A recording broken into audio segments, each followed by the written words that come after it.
Story recapped here. Today I'm gonna explain an adventure, comedy, and drama film called Seeking a Friend for the End of the World. Spoilers ahead, watch out and take care. On their way back home, Dodge and his wife Linda listened to a radio broadcast informing everyone that the last-ditch effort to save humankind has failed. Unfortunately, the 70-mile-wide asteroid called Matilda is set to collide with Earth in exactly 3 weeks. Despite the tragic news, Dodge tries to remain calm and just points out that they missed their exit. Because of this, Linda looks at Dodge in disbelief before running away without a single word, leaving him for good. With 21 days left until the asteroid hits, Dodge's life continues without a single blip in his routine because people react differently to tragedy. Some people even started offering assassination services for those who don't want to wait for the end of the world. While he's at the gym, Dodge watches a news update that cell services are dead while power and water are soon to be shut off as well. Nonetheless, Dodge still drives back to work despite traffic becoming worse than usual. At work,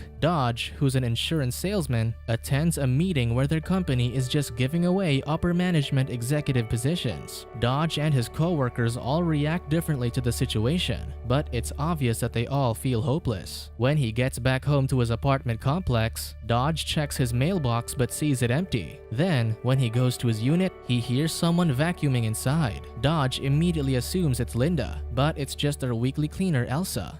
She greets him with a smile, so he asks her to stay to watch TV, but she politely refuses. Because of the current state of the world, Dodge tells Elsa not to come back next week, but she doesn't react well to the firing, so Dodge takes it back, thinking that Elsa might be oblivious to the asteroid situation, or she just doesn't want to think about it. Elsa then leaves but tells him that she'll be back next week. After being left alone, Dodge watches more updates and sees that airlines are no longer in service, and the final flight has taken off. The next day, Dodge goes to work with spider bites on his face. Then, a man jumps to his death and lands on Dodge's car, leaving him terrified. With 14 days left, Dodge goes to a party thrown by his friend Warren and his wife Diane. When Diane greets him at the door, she immediately comments about Linda, noting how she never looked happy with him. Unfortunately, that's something that Dodge never noticed. Because Dodge is now single, Diane plans to set him up with her friend, but he isn't too fond of the idea. On the other hand, Warren just offers him a highly exclusive cigar, which he accepts. Diane tells her husband that Dodge needs to meet somebody or else he'll die alone, but Warren disagrees, saying that Dodge isn't going to die alone because he's going to die with the rest of the world. Still, Diane introduces him to Karen, who is dressed to the nines because she wants to wear the clothes she hasn't worn yet. During dinner, everyone shares their plans for the remaining days, and Karen expresses how much she likes Dodge. Later that night, the party grows wilder to the point that Warren even urges the kids to drink alcohol. On the other hand, Karen is still trying to get with Dodge, who's ignoring her advances. Instead, he talks to another friend, Roach, who tells him about all his escapades with different women since the announcement of the end of the world.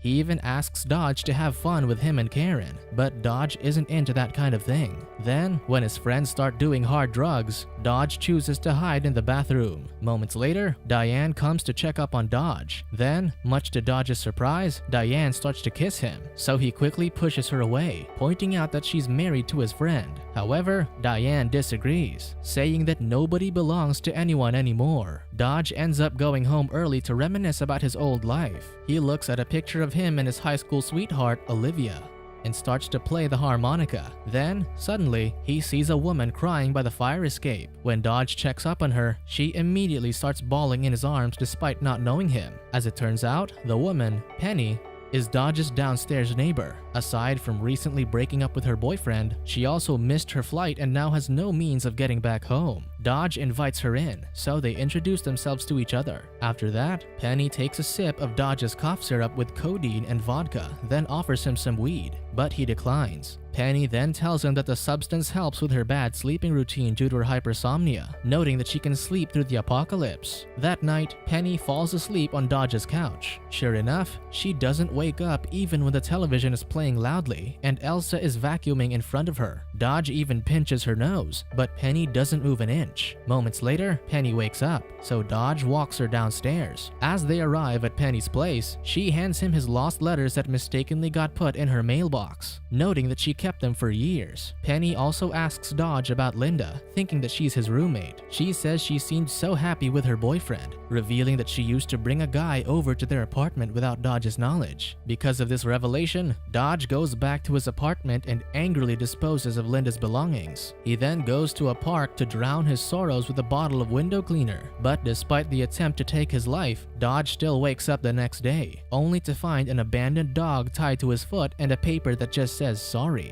Going back home, he notices mayhem breaking out in the streets but ignores it. Moments later, while Dodge is watching the news about a massive riot, he reads the lost mail that Penny gave back to him and sees a confession letter from Olivia dated months ago. Then suddenly, a brick is thrown through his window from the riot outside. He tries to go out but hears a commotion in the hallway, so he leaves through the fire escape instead. He brings along Sorry the dog and heads down to Penny's apartment. There, Dodge encounters Owen, Penny's ex-boyfriend, who immediately assumes that he's sleeping with Penny. A bit annoyed, Dodge ignores him to wake up Penny and warn her about the riots, but Owen is trying to get in his way. Dodge also tells him to move quickly and leave, but Penny is adamant about bringing a few of her music records with her. Penny offers to drive as they try to escape the current disorder, but they find trouble locating her car. Some people then start firing their guns, so Owen uses Penny as a human shield to protect himself. When they get to her vehicle, Penny struggles driving away because she's stuck in a parallel parking space. Owen goes out to assist her, but he starts berating Penny for not doing it properly. Dodge, who just wants to leave, tells Penny that he knows someone with a plane. He says he can take Penny to her family if she manages to get him out of there, so Penny just recklessly drives away without Owen. They run out of gas the next day, so they end up walking down the road. Because of their current situation, tensions rise and they start arguing. Dodge says Penny ruined his life, blaming her for not getting Olivia's letter in time. Penny starts feeling guilty because of that, so she promises to help him find his lost love.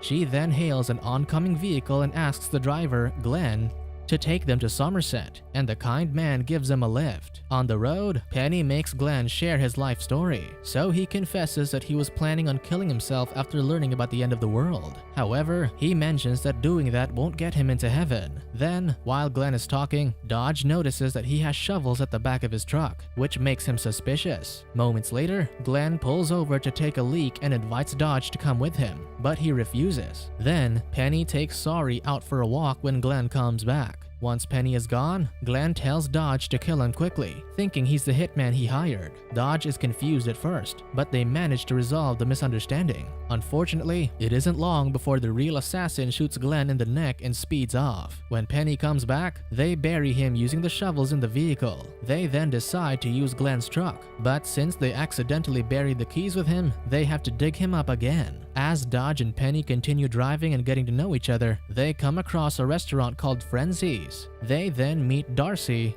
and Katie, the overly friendly servers. As they order, Penny lies that it's Dodge's birthday, so the restaurant crew gives him a little surprise and a couple of kisses. However, when things start getting crazy, they escape the restaurant. Afterward, the two end up sharing a passionate moment in the truck. However, Dodge regrets it later because of their age difference, not wanting to seem like he's taking advantage of Penny. He apologizes, but Penny brushes it off, telling him it was bound to happen. As they drive, a cop suddenly pulls them over for speeding. At the same time, Dodge and Penny learn that Glenn's vehicle has a broken taillight and an expired plate number. Given the current state of the world, Penny tries to plead with the officer, Wally, to let them go, but he refuses, so they find themselves getting locked up. In their separate cells, Penny starts crying out of guilt because she feels like she ruined Dodge's life as much as she ruined her own. So Dodge tries to comfort her through the bars and starts talking about his own life to make her feel better. A little while later, one of the police officers releases them and apologizes for Wally's behavior. He also mentions that their truck got impounded, so he offers them a ride. But because their destination is too far, Penny asks to be taken to Camden,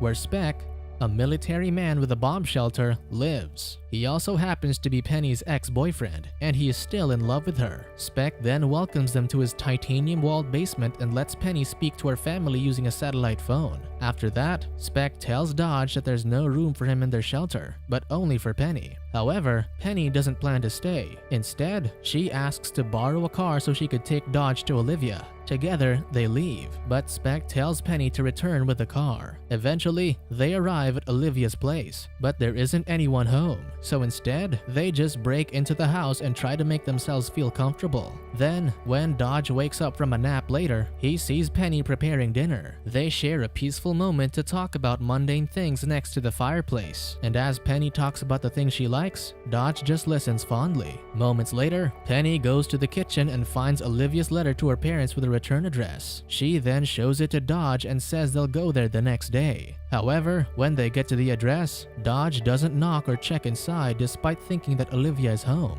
Instead, he just leaves her a letter. Confused, Penny keeps asking him about it, but he brushes her off. Dodge realizes that he's developed feelings for Penny, but doesn't want to tell her because she needs to get back to her family. Then, in the middle of their conversation, Dodge turns to look at Penny, so he almost hits some people. As Penny and Dodge follow the couples and families, they realize that they're lining up at the beach to get baptized. Then, while watching those people, they confirm their blooming love for each other as they kiss, not even finding the need to put it into words. They also stay at the beach, joining the others as they spend what little time they have left with their loved ones. Penny and Dodge continue their journey soon, and they eventually arrive in Somerset. There, Dodge introduces Penny to Frank, the guy he knows who has a plane. As it turns out, Frank is Dodge's father, whom he hasn't seen in more than 20 years. Because of their family problems, Dodge and Frank have some unspoken tension between them. However, they try to move past such issues because the world is ending in less than 2 weeks. They spend a final lovely evening together, making up for lost time.